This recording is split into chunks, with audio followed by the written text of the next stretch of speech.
평생 벌어온 돈을 더 이상 벌지 않아도 된다면 우리 삶은 얼마나 편안해질까요? 대부분의 사람들은 은퇴하면 경제적 여유만 확보되면 행복이 따라올 것이라고 믿습니다. 하지만 은퇴자들을 대상으로 진행된 여러 장기 추적 연구에서는 전혀 다른 결과가 나왔습니다.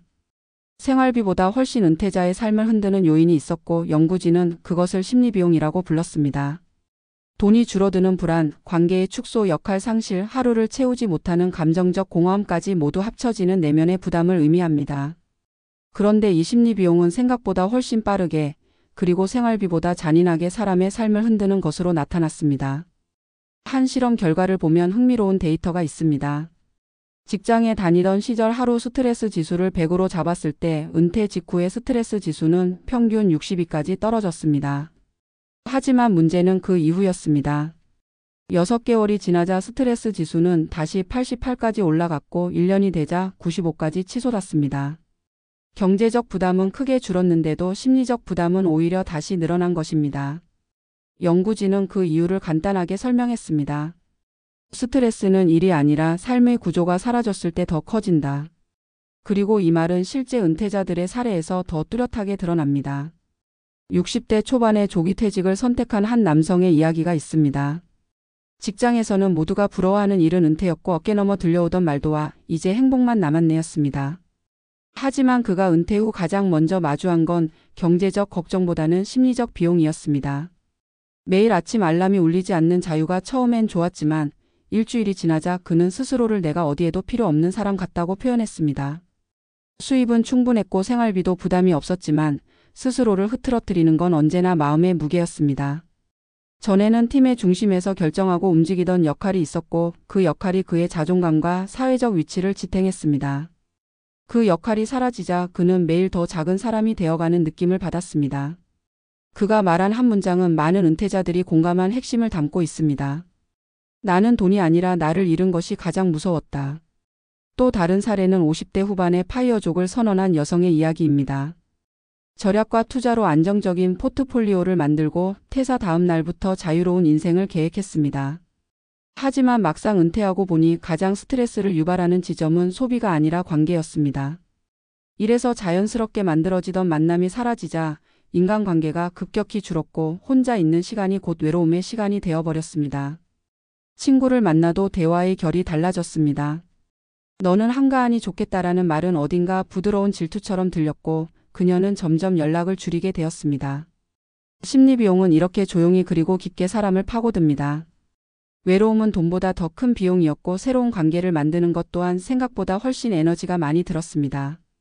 결국 그녀는 은퇴는 돈으로 해결되지 않는 감정의 진공 상태라는 결론을 내렸습니다. 실험에서 또 하나 흥미로운 결과는 은퇴자의 의미 상실 지수였습니다.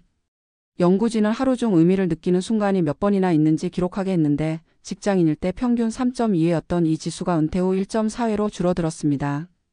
물리적 시간은 늘었지만 마음이 느끼는 의미는 절반 이하로 떨어진 것입니다. 이 지수는 은퇴 생활에서 심리비용이 가장 크게 작용하는 부분을 보여줍니다. 우리는 돈보다 이 하루를 내가 왜 살고 있는가라는 감정적 이유를 통해 훨씬 더 견고하게 삶의 균형을 유지합니다. 의미가 줄어드는 순간 스트레스는 바로 따라옵니다. 그래서 많은 은퇴자들은 이렇게 이야기합니다. 생활비는 계산이 되는데 마음의 비용은 계산이 안 된다. 바로 이 지점이 심리비용이 생활비보다 훨씬 위험한 이유입니다. 예상할 수 없고 통제하기 어렵고 축적될수록 삶의 질을 직접적으로 떨어뜨리기 때문입니다. 그리고 무엇보다 심리비용은 조기 은퇴자일수록 더 빠르게 증가한다는 사실도 무시할 수 없습니다. 젊은 나이에 은퇴할수록 에너지는 많지만 역할 상실에서 오는 충격도 더 크게 다가오기 때문입니다. 그렇다면 우리는 이 심리비용을 어떻게 줄일 수 있을까요? 전문가들은 공통적으로 3가지 조언을 합니다. 첫째, 은퇴 후 가장 먼저 해야 하는 것은 지출 조정이 아니라 삶의 구조 만들기입니다. 일정이 없는 자유는 며칠만 좋고 그 이후엔 공허함이 됩니다. 일어나서 몸을 움직이는 시간, 사람을 만나는 시간, 새로운 기술을 배우는 시간처럼 스스로 구조를 설계하는 것이 가장 강력한 심리비용 절감 전략입니다. 둘째, 역할을 다시 만들어야 합니다. 직장의 역할이 사라진 자리는 시간이 지나도 저절로 채워지지 않습니다. 작은 봉사활동, 동네 모임, 취미활동이라도 누군가에게 필요하다는 역할을 만들면 심리비용은 빠르게 줄어듭니다. 셋째, 안정적인 관계를 다시 구축해야 합니다. 은퇴는 관계의 지진을 일으키지만 대신 새로운 관계를 만드는 능력은 오히려 높일 수 있습니다. 동네 도서관 모임, 운동 모임, 작은 프로젝트 같이 가벼운 연결부터 시작하는 것이 필요합니다. 오늘의 결론은 분명합니다. 은퇴자는 생활비보다 심리비용을 더 두려워해야 합니다. 경제적 불안보다 더 큰 고통은 마음의 공백에서 오기 때문입니다. 그리고 이 심리비용은 준비할수록 낮아지고 설계할수록 통제할 수 있습니다. 은퇴는 끝이 아니라 다시 구조를 만드는 시작이고 돈이 아닌 마음을 먼저 관리할 때 비로소 행복한 은퇴가 완성됩니다. 전문가들은 이렇게 말합니다. 은퇴는 돈이 아니라 마음의 설계도다. 결국 은퇴의 성공을 결정짓는 것은 지갑이 아니라 하루를 채우는 감정의 밀도라는 사실, 이것이 오늘 실험 결과가 우리에게 던지는 진짜 메시지입니다. 은퇴자들의 삶을 오래 연구해온 심리학자들은 하나의 공통적인 결론에 도달했다. 사람을 무너뜨리는 것은 지출이 아니라 마음의 균형이 깨지는 순간이라는 것이다. 생활비가 부족한 상황보다 훨씬 더 많은 은퇴자들이 어려움을 호소하는 지점도 결국 이 마음의 균형에서 비롯된다. 심리비용이라는 개념은 그래서 더욱 중요해졌고, 최근 연구에서는 이 심리비용이 실제 생활비보다 훨씬 빠르게 누적되며 삶의 전체 구조를 위협한다는 사실이 밝혀졌다. 흥미로운 점은 심리비용은 정확한 수치를 계산할 수 없지만 그 영향력은 오히려 숫자로 명확하게 드러난다는 것이다. 은퇴 전후 스트레스 지수의 변화, 의미 체감 지수의 급락, 대인관계 감소율 같은 요소가 하나로 묶이면서 심리비용이 실제로 사람의 건강과 행동을 어떻게 바꾸는지 실증적으로 보여준다. 이 심리비용의 정체를 가장 선명하게 보여주는 사례는 은퇴 직후 불안을 경험한 사람들의 변화에서 찾아볼 수 있다. 한 연구 참여자는 오랫동안 대기업에서 중간관리자로 일했지만 은퇴 후 몇 달이 지나자 스스로를 집 안에서 떠다니는 그림자 같은 존재로 느낀다고 표현했다. 그는 오랜 시간 회사라는 구조 안에서 누군가에게 결정을 내리고 책임을 지는 역할을 맡아왔지만 그 역할이 사라진 순간 그는 급격하게 자신이 작은 존재가 되어가는 경험을 했다. 실제로 그는 은퇴 후 6달이 지나자 이유 없는 피로감과 집중력 저하, 수면 불안까지 나타났고 의사는 이것이 단순한 우울 증상이 아니라 역할 상실로 인한 의미 단절 스트레스라고 설명했다. 그는 경제적으로 전혀 부족함이 없었지만 마음만은 점점 더 불안정해졌고 결국 스스로 하루 계획을 만들고 사람들과의 관계를 회복하는 활동을 시작하면서 조금씩 균형을 되찾았다. 이 과정은 심리비용의 실제적 파급력을 보여주는 대표적인 예라 할 수 있다. 은퇴 후 심리비용이 올라가는 또 하나의 중요한 이유는 인간의 시간이 갑자기 비대해지기 때문이다. 직장에 다닐 때는 누군가가 정해주는 시간표 속에서 살아가지만 은퇴 후에는 하루의 모든 시간을 스스로 통제해야 한다. 표면적으로는 자유지만 실제로는 가장 관리하기 어려운 상황이며 이 시간이 비어 있을수록 사람은 자신을 쓸모없는 존재로 느끼기 시작한다. 연구진은 이를 시간 공포라고 설명하는데 비어 있는 시간이 계속 쌓이면 그 안에 불안이 결정처럼 침전된다는 것이다. 많은 은퇴자들이 처음엔 여유를 즐기다가 일정이 사라진 채 몇 달이 지나면 공허함을 가장 먼저 느끼는 것도 같은 원리다. 사람은 원래 구조 속에서 자신을 정렬시키는 존재이기 때문이다. 관계의 붕괴도 심리비용을 가속시키는 핵심 요소다. 직장은 단순히 돈을 버는 곳이 아니라 인간관계의 중심이었고 사회적 소속감을 유지하는 가장 큰 장치였다. 하지만 은퇴 후 이 장치가 한순간에 사라지면 관계의 밀도는 급격히 떨어진다. 은퇴자 중 다수는 연락하던 사람이 절반 이하로 줄었다는 경험을 공통적으로 말한다. 스스로 연락을 해보려고 시도해도 대화의 방향이 달라져 위축되는 경우도 많다. 은퇴자 한 명은 직장에 남아있는 친구들과 대화를 하면 내가 빠르게 뒤처진 사람처럼 느껴진다고 말했다. 이런 감정은 상대가 만든 것이 아니라 본인이 스스로 만들어낸 해석이지만 그 해석이 심리비용을 증폭시킨다.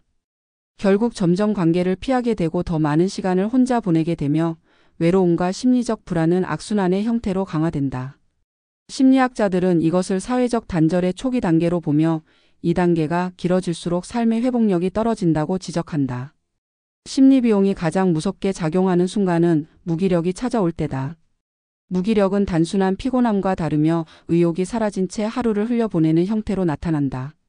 조기 은퇴자 중 상당수는 이 무기력을 경험하며 그 시점에서 스스로를 과도하게 비난한다. 왜 나는 행복해야 할 순간에 아무런 기쁨도 느끼지 못하는가라는 질문은 결국 자신을 향한 실망으로 이어진다. 하지만 연구진은 이 무기력이 잘못이 아니라 자연스러운 적응 과정이라고 설명한다. 오랫동안 규칙적인 리듬에 익숙해졌던 몸과 마음이 갑자기 자유를 만났을 때 안정성을 잃는 것은 정상이며, 이 기간에 필요한 것은 자책이 아니라 새로운 리듬의 재구성이다. 리듬이 없으면 감정은 무너지기 쉽고, 감정이 무너지면 의미는 흐려지고, 의미를 잃으면 심리비용은 기하급수적으로 증가한다. 은퇴자 건강 연구에서도 심리비용의 파급력은 분명하게 기록되어 있다. 스트레스 지수가 높아질수록 염증 수치가 빠르게 상승하고, 소화기 문제와 수면질 저하가 나타났으며 자기 통제력이 떨어지는 현상도 함께 관찰되었다. 심리비용이 실제로 신체 노화를 빠르게 진행시킨다는 근거도 늘어나고 있다. 즉, 마음의 불안정은 단순히 감정의 문제가 아니라 전신 건강과 직결되는 문제이며, 결국 오래 사는 것과 건강하게 사는 것의 차이를 결정짓는 요소라는 의미다. 실제로 건강하게 노년을 보내는 사람들은 공통적으로 돈보다 마음의 상태를 먼저 관리했고, 자신의 삶을 스스로 설계하는 데 시간을 더 많이 썼다. 이것은 사람들이 흔히 생각하는 것과는 전혀 다른 우선순위이며, 동시에 은퇴 준비의 핵심 요소다. 그렇다면 심리비용을 줄이는 가장 현실적인 방법은 무엇일까? 전문가들은 구조 만들기, 역할 회복, 관계 재건을 가장 강조한다. 구조는 하루를 일정하게 움직이게 하는 힘이며, 이 구조만 잡혀도 감정의 흔들림은 크게 줄어든다. 작은 산책이나 독서, 간단한 정리활동 같은 사소한 행동도 구조를 형성하는 중요한 요소이며, 이것이 반복되면 심리비용은 빠르게 낮아진다. 역할 회복은 자신이 누군가에게 필요하다는 감정을 되살리는 과정이며, 아주 작은 책임이라도 사람의 자존감을 회복시킨다. 관계 재건은 시간이 오래 걸리지만 가장 강력한 심리적 보호막이며, 새로운 관계를 만드는 데 필요한 것은 능력이 아니라 용기라는 사실을 받아들여야 한다. 결국 심리비용을 줄인 사람들은 공통적으로 외부 환경보다 내면의 구조를 먼저 세웠고, 그 구조 안에서 자신의 정체성을 새롭게 정립했다. 이 긴 여정의 끝에서 우리가 얻을 수 있는 결론은 매우 단순하다. 은퇴 후 사람을 지키는 것은 돈이 아니라 마음의 방향이다. 생활비는 예측할 수 있고 조절도 가능하지만, 심리비용은 예측이 어렵고 관리하지 않으면 조용히 축적되어 어느 순간 삶의 중심을 뒤흔든다.